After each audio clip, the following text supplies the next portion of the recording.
दिया है। जितनी विपत्ति है होती है उतना आपका स्मरण होता है। विपदो संतुता शाश्वत तत्र तत्र जगत गुरु। तो इसीलिए विप्रलंब सेवा सबसे सर्वश्रेष्ठ माना गया है। ठीक है, क्यों?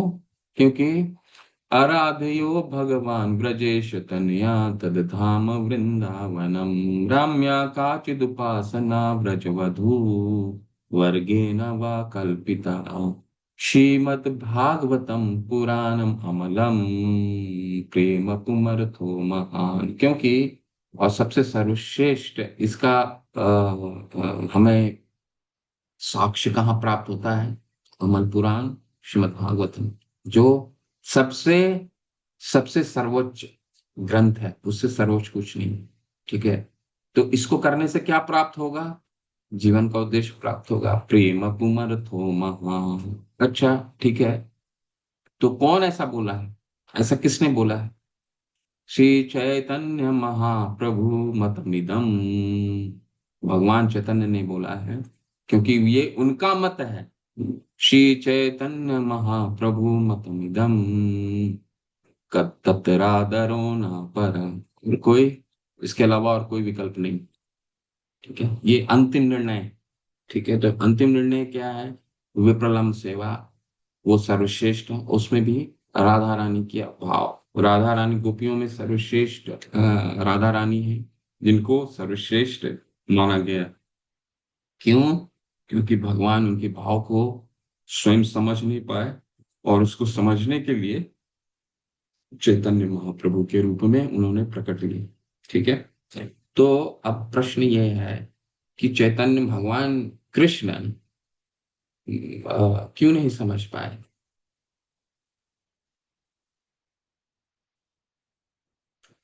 चिंते हैं भगवान तो, अनादि, तो क्यों राधा रानी के भाव को क्यों नहीं समझ पाओ? जिन्होंने हैंड रेस किया था, दो हैंड रेस थे, क्या है प्रभु तो। जी, हम्म, प्रभु जी एक्चुअली राधा रानी, मतलब उनका भाव ऐसा है कि वो हमेशा कृष्ण की सेवा के लिए, मतलब लालायित रहती थी। हम्म, वो हमेशा कृष्ण का ही ध्यान रखती थी। और कुछ भी हो, चाहे अपना, मतलब अपना परवाह नहीं करती थी, जो भी हो कृष्ण के लिए करती थी। 24 आवर्स, चाहे वो पास में हो या नहीं हो, हमेशा कृष्ण में ध्यान मग्न थी। तो यही भाव, एक्चुअली एक बार की घटना आती है, कृष्ण सब कुछ मतलब प्राप्त कर लेते हैं, लेकिन जो उनका भाव है वो नहीं प्राप्त करते, इसलिए उनको चैतन्य महाप्रभु का रूप लेना पड़ा। मतलब विप्रलम्ब भाव में बहुत बड़ी महानता है कि आप अगर भगवान से दूर भी हैं और आप भगवान का चिंतन करते हैं, तो आप भगवान का संग कर रहे होते हैं, ऐसा कहा गया है। जी प्रभु, मेरी अंडरस्टैंडिंग है प्रभु जी। और कुछ कोई बोलना चाहते हैं? हरे कृष्ण, हरि बोल प्रभु। और कोई बोलना चाहते हैं कुछ?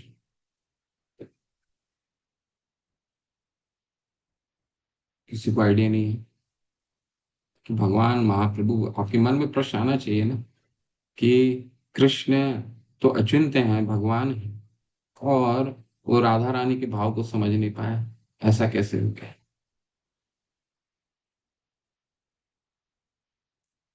ठीक है, चलिए मैं बताता हूँ। क्योंकि वो समझना नहीं चाहते थे। बहुत ही सरल, इसको समझने के लिए। भगवान अचिंत्य हैं, जो चाहते हैं वही करते हैं। हम अपनी भौतिक सीमाएं से आध्यात्मिक सिद्धांत को नहीं समझ सकते।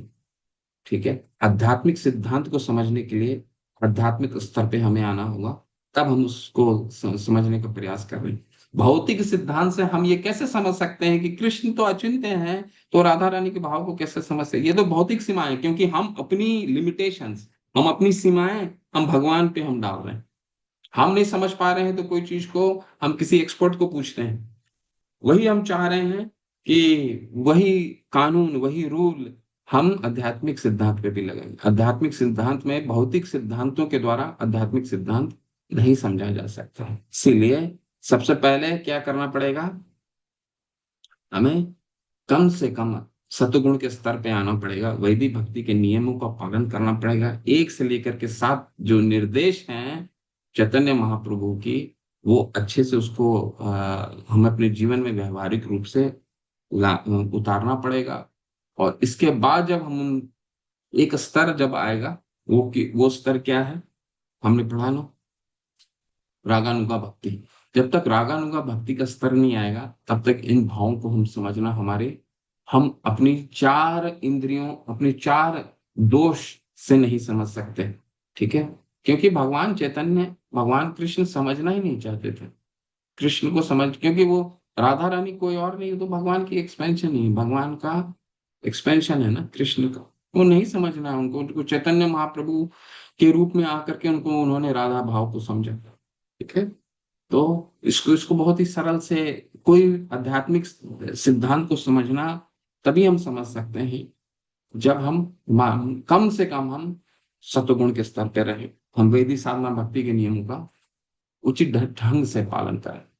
ठीक है, अंतिम श्लोक, इसको इसमें ज्यादा समय नहीं देंगे क्योंकि अभी सिद्धांत हमने पढ़ लिया है।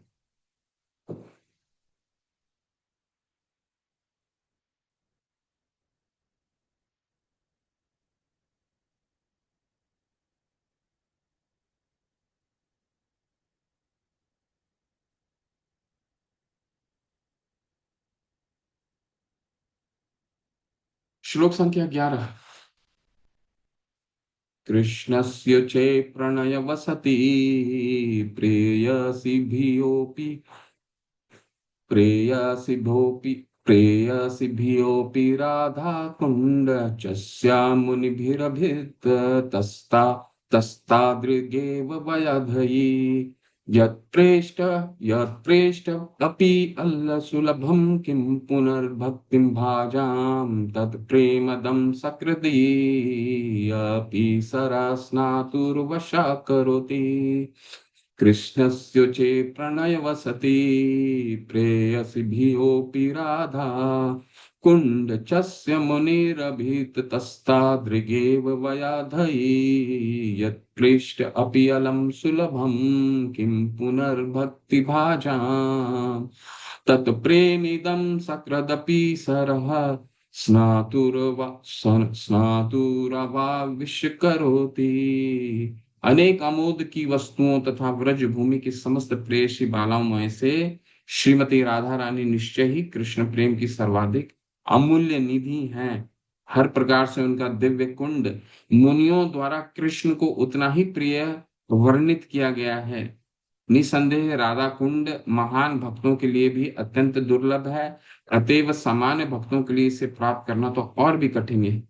यदि कोई इसके पवित्र जल में केवल एक बार स्नान कर ले तो उससे कृष्ण के लिए शुद्ध प्रेम पूर्णतः प्रकट हो जाता है। परंतु यहाँ पे जब आप तात्पर्य को पढ़ेंगे तो उसमें अंत में लिखा है कि भक्ति सिद्धांत सरस्वती महाराज ने कभी भी राधा कुंड में स्नान नहीं किया। क्यों? क्योंकि वो अपने आप को कभी भी योग्य नहीं समझे।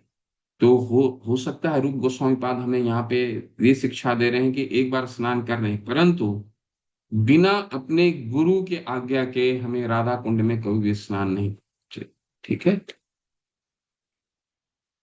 तो ये पिछले 3 श्लोकों में राधा कुंड की महिमा का वर्णन है, इस श्लोक में उसका सारा सार है। ठीक है, तो ये श्रीमती राधा रानी की है जो कृष्ण की सबसे प्रिय है। क्यों राधा कुंड सबसे सर्वश्रेष्ठ है? कृष्ण को उतनी ही प्रिय है जितनी स्वयं राधा। ठीक है, तीसरी है, भक्ति सेवा में पूरी तरह से लगे हुए महान व्यक्तियों द्वारा भी बहुत कम ही प्राप्त किया जाता है। ठीक है, तो ये राधा कुंड की महिमा केवल और केवल गुरु के गुरु के अनुकंपा से ही प्राप्त हो सकती है। ठीक है, अभी आज लोग कीर्तन कर रहे थे ना, क्या कीर्तन था? कीर्तन आपने क्या कहा? गौरंगा बोलीते हुए फूल का शरीर है। उसमें क्या अंतिम छंद क्या है? अंतिम छंद है, रूप रघुनाथा पदे होइबे अकूती तबे हमें बुझे बो से युगल प्रीति। रूप रघुनाथा पदे होई मोरे आशा प्रार्थना करिए सदा नरोत्तम दासा। नरोत्तम दास ये प्रार्थना कर रहे हैं कि रूप रघुनाथ, जब तक रूप और रघुनाथ जैसे आचार्यों का आशीर्वाद नहीं रहेगा, जब तक उनकी शरण में हम नहीं जाएंगे। रूप रघुनाथ पदे होई मोरे आशा, रूप रघुनाथ पदे होई बेअकुति, जब तक उनकी अकुति नहीं होगी, रूप रघुनाथ पदे होई बेअकुति, तब हमें बुझेबो शे युगल प्रीति। ये युगल प्रीति को, राधा और कृष्ण युगल जोड़ी को हम तभी समझ सकते हैं जब रूप और रघुनाथ जैसे आचार्यों का हम शरण में जाएं और उनके दृष्टिकोण से हम समझें, नहीं तो हम नहीं समझ पाएंगे। ठीक है, ऐसा नरोत्तम दास प्रार्थना का हो। तो इस प्रार्थना से हमें यही समझना चाहिए, भक्ति सेवा में पूरी तरह से लगे हुए महान व्यक्तियों द्वारा भी बहुत कम ही प्राप्त किया जाता है। ठीक है, एक बार राधा कुंड में स्नान करने पर भक्त मन में कृष्ण के प्रति शुद्ध प्रेम को तुरंत विकसित कर लेता है। ठीक है,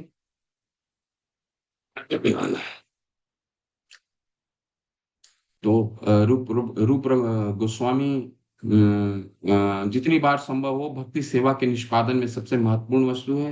लेकिन चेतावनी क्या है? चेतावनी देते हैं कि राधा कुंड शायद ही कभी प्राप्त होता है। नारद जैसे महान ऋषि और भक्त राधा कुंड बिना गुरु के अनुकंपा के, तत्तेनुकंपा सुसमीक्षमान, तब जब तक गुरु की अनुकंपा नहीं होगी, तब तक हमें राधा कुंड में स्नान भी नहीं करना चाहिए। ठीक है, तो ये बहुत ही सरल छोटा श्लोक है। इसको हम, ये आप इसके अनुवाद को पढ़िए अच्छे से। ओके, चलिए आज नया ग्रंथ शुरू करते हैं, ईशोपनिषद। हरे कृष्णा कृष्ण कृष्णा हरे हरे, हरे राम राम राम हरे हरे, हरे कृष्णा कृष्ण कृष्णा हरे हरे, हरे राम राम राम हरे हरे। ईशोपनिषद, ईशोपनिषद।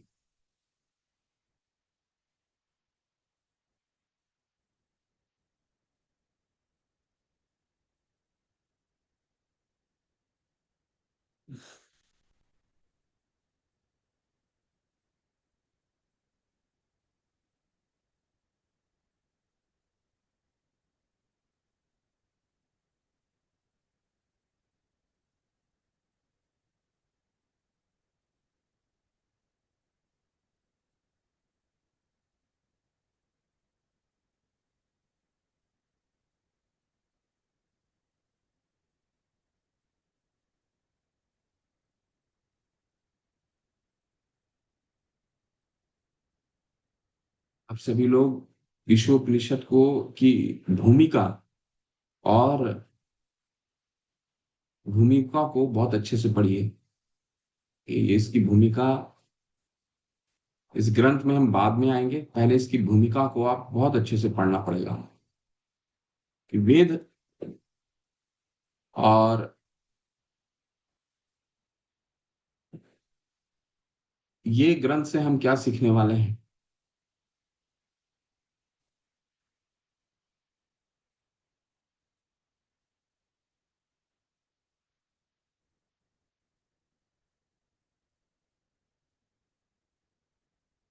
वेदों की शिक्षाएं, ये ग्रंथ किस लिए है, हमारे लिए क्या महत्व लेके आती है, ये ग्रंथ का क्या महत्व है। इससे पहले हमें कुछ बहुत ही बेसिक चीज, कुछ बहुत ही बेसिक चीजें हमें जानने की बहुत आवश्यकता है कि वेद की शिक्षाओं को हमें एज इट इज यथारूप में क्यों स्वीकार करनी। वेद की शिक्षाएं क्यों हमारे लिए निर्देश हैं, क्यों उस पे हम टिप्पणी नहीं कर सकते। ठीक है, ये हमारे लिए बहुत महत्वपूर्ण है। इस कॉन्सेप्ट को, इस फिलॉसफी को समझना बहुत महत्वपूर्ण है। और शिला प्रभुपाद ने जीव गोस्वामी द्वारा रचित अ, अ,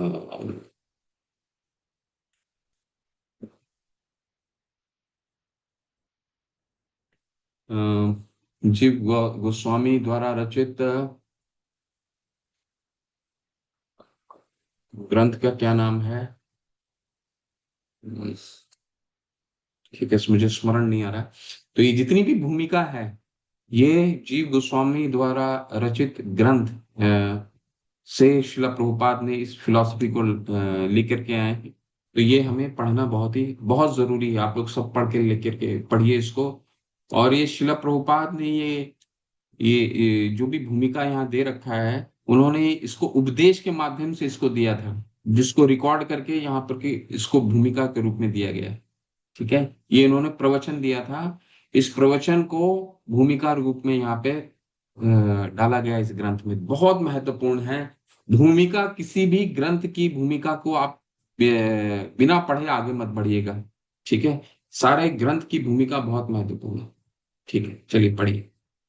वेद की शिक्षाएं क्यों महत्वपूर्ण हैं, ये पहले हमें जानना बहुत जरूरी है। सुभद्रा करुणामा, आप पढ़िए। हरे कृष्णा, दंडवत प्रणाम प्रभु जी। दंडवत माता, हरे कृष्ण। देवियों तथा सज्जनों, आज के प्रवचन का विषय है वेदों की शिक्षाएं। वेद क्या है? संस्कृत में वेद शब्द की मूल धातु की व्याख्या कई प्रकार से की जा सकती है, लेकिन अंततः उसका तात्पर्य एक ही है। वेद का अर्थ है ज्ञान। कोई भी ज्ञान जिसे आप स्वीकार करते हैं वह वेद है, क्योंकि वेदों की शिक्षाएं मूल ज्ञान है। बद्ध अवस्था में हमारे ज्ञान में अनेक अपूर्णताएं रहती हैं। बद्ध आत्मा तथा मुक्त आत्मा में अंतर यह होता है कि बद्ध आत्मा में 4 प्रकार के दोष पाए जाते हैं। पहला दोष यह है कि वह त्रुटियां करता ही है। उदाहरणार्थ, हमारे देश में महात्मा गांधी अत्यंत महान पुरुष माने जाते थे, लेकिन उन्होंने अनेक त्रुटियां की। यहाँ तक कि अपने जीवन की अंतिम अवस्था में उनके सहायक ने उन्हें सावधान किया था, गांधी जी, आप नई दिल्ली की सभा में ना जाएं। मेरे कुछ मित्र हैं और मैंने उनसे सुना है कि वहां खतरा है, किंतु उन्होंने एक ना सुनी। उन्होंने जाने का हठ किया और वे मारे गए।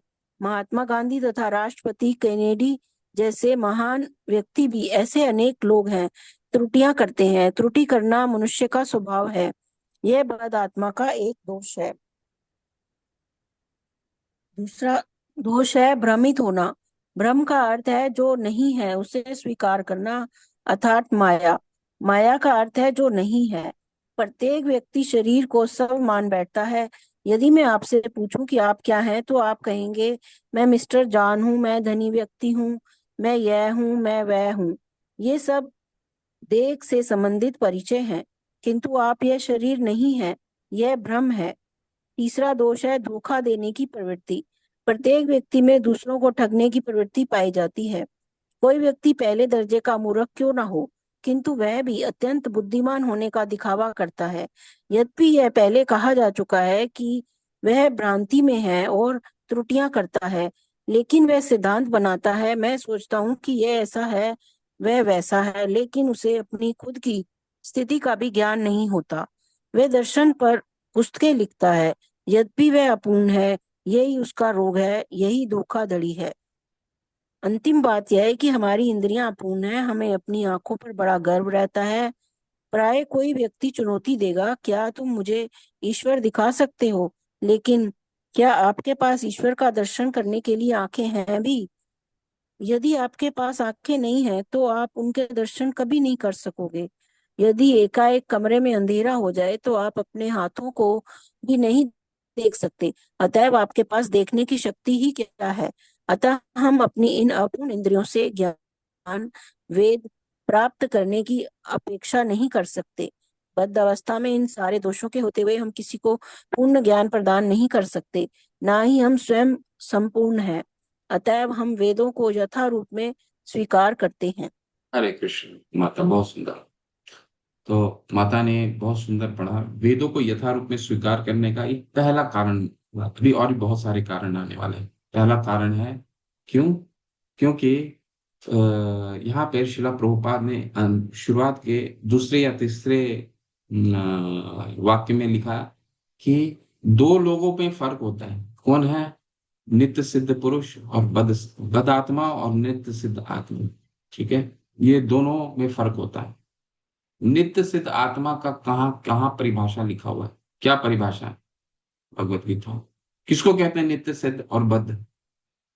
बद्ध का तो आपने पढ़ लिया अभी, लेकिन नित्य सिद्ध कौन है? तो हमारे पास में ही रहते हैं, हमसे आसपास ही रहते हैं। कौन है नित्य सिद्ध? क्या है भगवत गीता में? हरे कृष्ण प्रभु जी, बोल सकती हूँ मैं? हाँ जी, बोलिए। हाँ।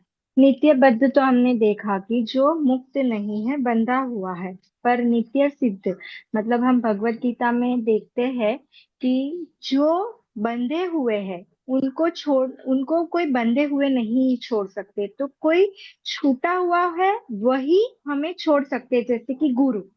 गुरु है हमारे जीवन में कि जो हमें यहाँ ये जो जगत है उसमें से हमें मतलब मुक्त करवा सकते हैं। तो जो हमें मुक्त करवा सकते हैं वही नित्य सिद्ध है। हरे कृष्ण प्रभु जी।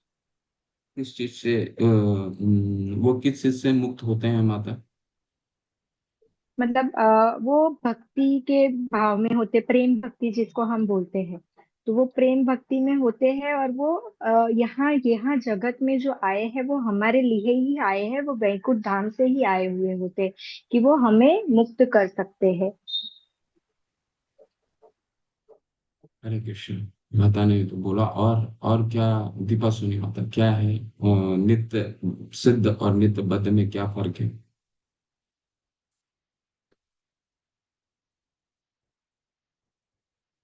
और कोई बोलना चाहेंगे, नित्य सिद्ध और नित्य बद्ध में क्या फर्क है?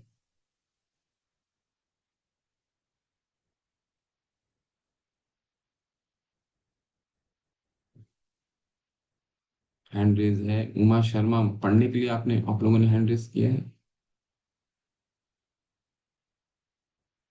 जी प्रभु जी, मैं फिर भी कहना चाहती हूँ कि नित्य शुद्ध अवस्था मतलब जो माया से मुक्त है। क्या माया से मुक्त है? कौन सा माया माता? माया का क्या मतलब हुआ? जो तीन गुणों से जो मुक्त है। हरी हरी, बिल्कुल। माया का मतलब तीन गुण। और ये तीन गुण क्या लेकर के आते हैं? अहंकार विमूढ़ आत्मा कर्ता रहमिति मन्यते। मैं और हम, अहंकार विमूढ़ आत्मा कर्ता रहमिति मन्यते। ये मैंने किया है, ये मैं हूं, ये मेरा है। इसको कहते हैं ये तीन गुण, प्रकृति क्रियमाणानि गुणे कर्मणि सर्वशः अहंकार विमूढ़ आत्मा कर्ता रहमिति मन्यते। अहंकार कि मैंने किया है, ये तीन गुण के, ये ही तीन गुण इस भौतिक जगत में बांधते हैं। ठीक है। लेकिन नित्य सिद्ध कौन होते हैं? ये जो ये तीन गुणों को लांग जाते हैं। सह गुणान सम तित्येतान ब्रह्म भूयाय कल्पते। 14:26 में इसका 14:26 में क्या बताया गया? माम च यो अव्यभिचारेण, जो आम मेरी अविचल रूप से भक्ति करता है। अविचल का क्या मतलब है? किसी भी अवस्था में। माम च यो अव्यभिचारेण भक्ति योगना सेवते सह गुणान संकृत्येतान, वो तीन गुणों को पार कर जाते हैं। ठीक है। नित्य सिद्ध नित्य बद्ध कभी तीन गुणों को पार नहीं करते हैं। कोई भी कष्ट आता है तो कष्ट के पीछे चले जाते हैं, इतनी आसक्ति होती है। ठीक है, इतनी आसक्ति होती है। चाहे 16 माला कर रहे हो, चाहे कुछ भी कर रहे हो, इतनी आसक्ति होती है कि जब भी 16 माला करना शुरू करें तो अगर कष्ट में पड़ गए तो वही कष्ट जो है उनको बार बार स्मरण आता रहेगा। ठीक है। क्यों? क्योंकि आसक्ति बहुत है ना। नूनम प्रमत्ते कुरुते विकर्म। ठीक है। प्रहलाद महाराज अपने पिता को बोलते हैं, मतिर्न कृष्णा पर तो स्वतो वा मिथो विपद्येत गृहत वृतानाम अंधार्ध गोभिर विष्टे तमिश्रम पुनस् पुनश्च चर्वित चर्वना नाम। क्योंकि हमें दोबारा वही चीज को खाने की, वही चीज से हमारी इतनी आसक्ति होती है कि उसी को बार बार चबाना चाहते हैं। ये होती है नित्य बद्ध। चाहे 16 माला कर रहे हो, चाहे कुछ कर रहे हो सकता है ये उनसे बेहतर स्तर का हो, पर गुण को पार नहीं कर पाते। गुण को पार क्यों नहीं कर पाते? क्योंकि आसक्ति बहुत होती है। विदुर महाराज धृतराष्ट्र को बोलते हैं, जब वृद्धावस्था आ जाती है, वृद्धावस्था आ जाता है, युद्ध हार गए होते हैं, सारे बेटे 100 के 100 पुत्र मारे जाते हैं। इसके बाद की अवस्था क्या है? बाद की अवस्था जैसे थे वैसे युधिष्ठिर महाराज राज्य कर रहे थे, और धृतराष्ट्र जो है वो उनके छत्र छाया में जिस तरह रह रहे थे वैसे ही विलास का भोग कर रहे थे। विदुर महाराज तो चले गए थे। युद्ध जब हो रहा था विदुर महाराज को दुर्योधन ने अपशब्द कह दिया तो वो चले गए। मैत्री मुनि से सारा कुछ ज्ञान लेकर के वापस आए। तो जब सिद्ध पुरुष आते हैं तो किसी किसी ना किसी की भलाई के लिए आते हैं। तो आए इस बार क्या उन्होंने भलाई किया, धृतराष्ट्र को भलाई किया। क्या धृतराष्ट्र के लिए धृतराष्ट्र को क्या बोला, अहो महर्षि जीतो, अहो महर्षि जंतु जीवित आशा यथा भवान। देखो यह अहो महर्षि, अरे तुम्हारी ये अवस्था, इतनी वृद्ध अवस्था, अहो महर्षि जंतो जीवित आशा यथा भवान। इस अवस्था में 100 पुत्र मारे गए। वृद्ध आंखों से तो पहले से नहीं दिख रहा था, दांत हिलने लग गए, सोचने की स्मृति नहीं है। इसके बाद भी अहो महर्षि जंतो जीवित आशा यथा महा, जीने की इच्छा कितनी प्रबल है। अरे अब तो मान जाओ, अब तो जाओ भगवान की भक्ति करो, अब तो करो। अहो महर्षि जंतो जीवित आशा यथा भगवान भीमा अपर्वजते पिंडम आदते गृह पालवता। कितना चेस्टाइज करते हैं, कितना बड़ा बुरा भला कहते हैं धृतराष्ट्र को। क्या बोलते हैं सोचिए, बोलते हैं अरे अपनी अवस्था तो देखो, क्या अवस्था है तुम्हारी। तुम ये भी नहीं देख पा रहे हो, तुम्हारे कोई भी संबंधित जीवित नहीं है, तुम्हारे सारे पुत्र मारे गए हैं, सारे संबंधी जिस तुम्हारी सेना जितनी भी सेना थी सारे के सारे सेना मृत हो गए।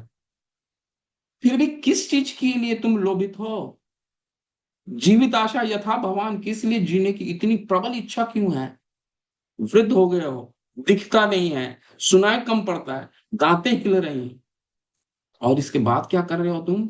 भीमा अपर्वजिते पिंडम, उस भीम को जो तुम्हारे पुत्र को मारा, तुम्हारे पुत्र को, सबसे ज्येष्ठ पुत्र को मारा, दुर्योधन को, 100 पुत्रों को तो उसने ही मारा, उसके पिंडम, उसके जूठन में जी रहे हो। पिंडम का मतलब भीमा पर्वजिते पिंडम। और उसके बाद सोचिए क्या बोलते हैं, आदते गृह पालवता। आदते गृह पालवता का क्या मतलब होता है, तुम्हारी अवस्था तो उस पालतू जानवर की तरह है जो केवल मालिक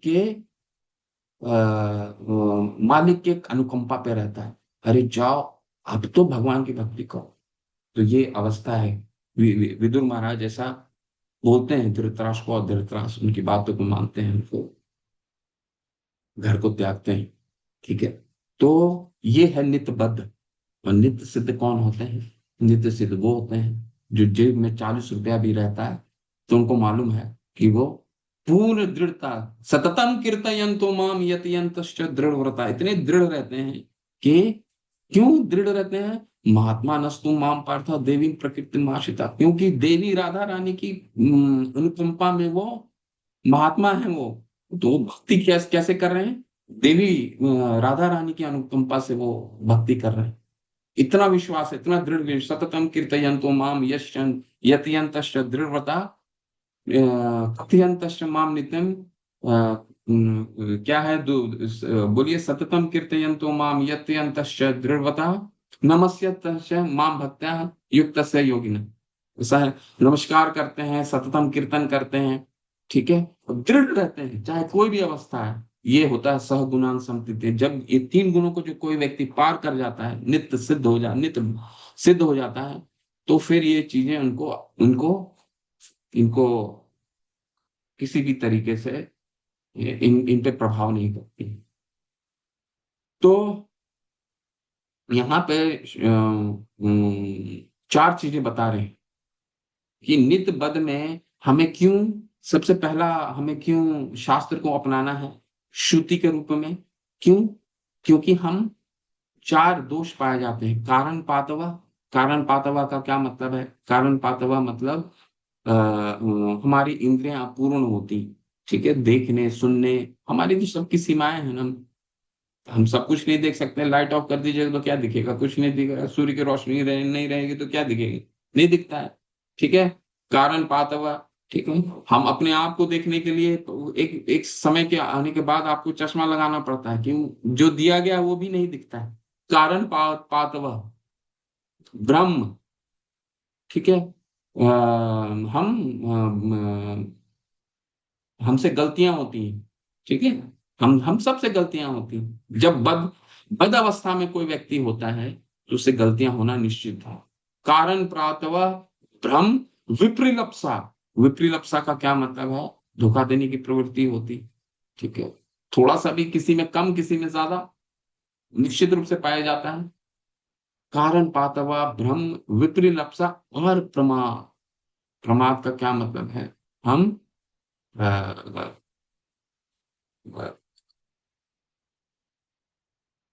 क्या चौथा क्या है दोष?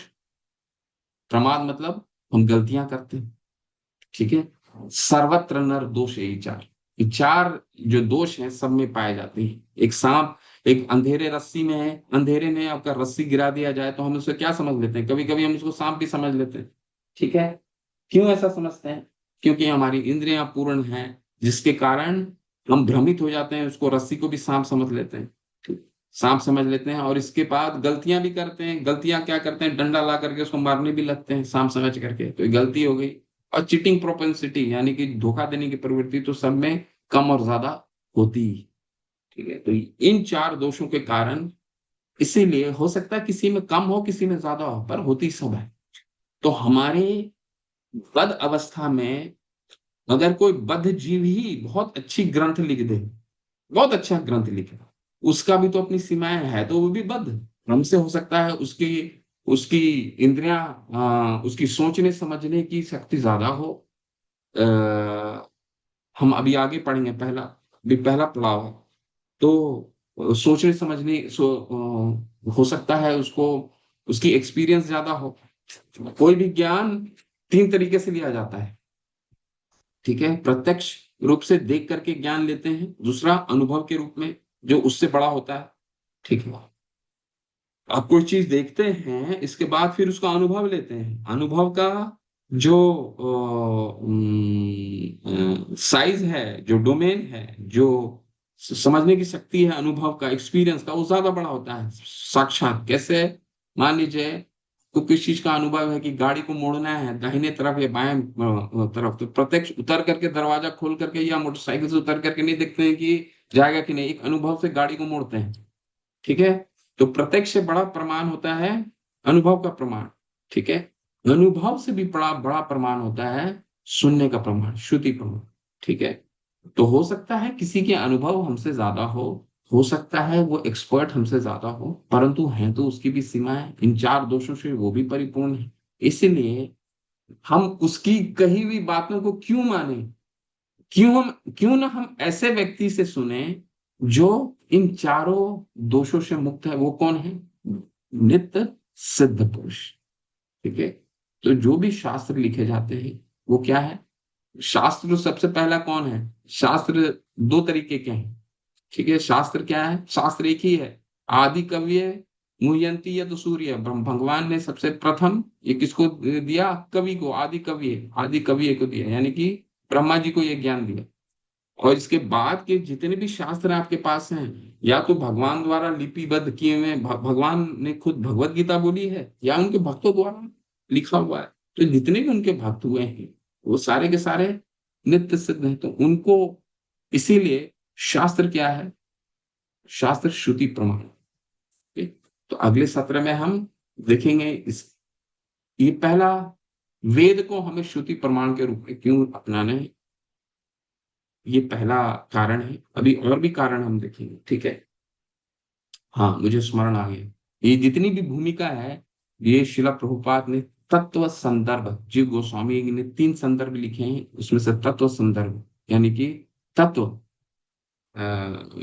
तत्व तत्व जानना है हमें, फिलॉसफी सिद्धांत समझना है, वहां से लिया हुआ है। तो इसको बहुत ध्यान पूर्वक इस भूमिका को पढ़िए, ठीक है। हरे कृष्णा, आज यही रुकते हैं। शिला प्रभुपाद की जय। किन्हीं का कोई प्रश्न है, संशय है, पूछ सकते हैं।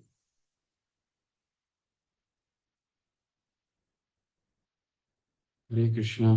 दंडवत प्रणाम प्रभु जी।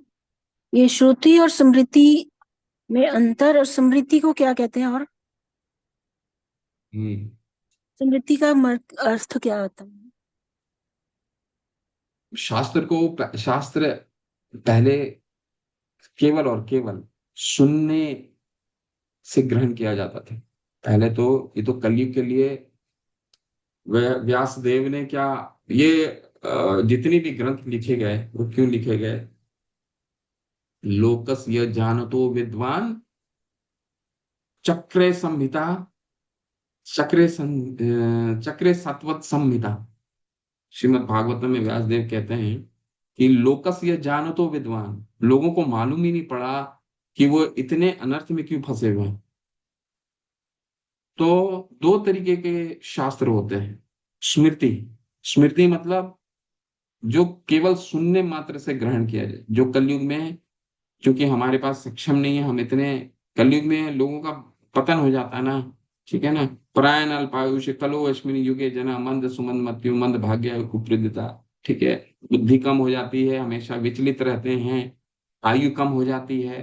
तो इसीलिए पहले क्या था, पहले के समय में, पहले युगों में केवल सुनने मात्र से लोगों को दिमाग में रहता था, सुनने मात्र से उनको कोई लिखने की आवश्यकता केवल और केवल इस युग के लिए पड़ी है। तो श्रील व्यास देव ने उन शास्त्रों को फिर इसको लिपिबद्ध किया, ठीक है। तो पहले श्रुति था, अभी श्रुति कुछ नहीं है, सारे के सारे अभी पहले स्मृति थी, अभी सभी श्रुति हो गया, ठीक है। तो इसको इस तरह से समझिए, जो लिपिबद्ध हो जाता है वो श्रुति होता है, जो केवल सुनने से ग्रहण किया जाता है वो स्मृति होता है, ठीक है। तो अभी स्मृति तो कुछ भी नहीं रह गया, हमारी इतनी सोचने और उतनी याददाश्त शक्ति नहीं है, 2 दिन पहले क्या हुआ वही याद नहीं रहता है, ठीक है। तो इसीलिए सारे के सारे श्रुति। ओके, धन्यवाद प्रभु। हरे कृष्ण। हरे कृष्णा प्रभु, धन्यवाद प्रभु। धन्यवाद। प्रभु जी, जीव गोस्वामी, जिससे अभी आपने बताया, जीव गोस्वामी ने 3 संदर्भ लिखे। एक तो तत्व संदर्भ बताया आप, दूसरा मैं जानता हूँ क्रम संदर्भ, तीसरा कौन है प्रभु जी? भक्ति संदर्भ। भक्ति से। थैंक यू प्रभु जी।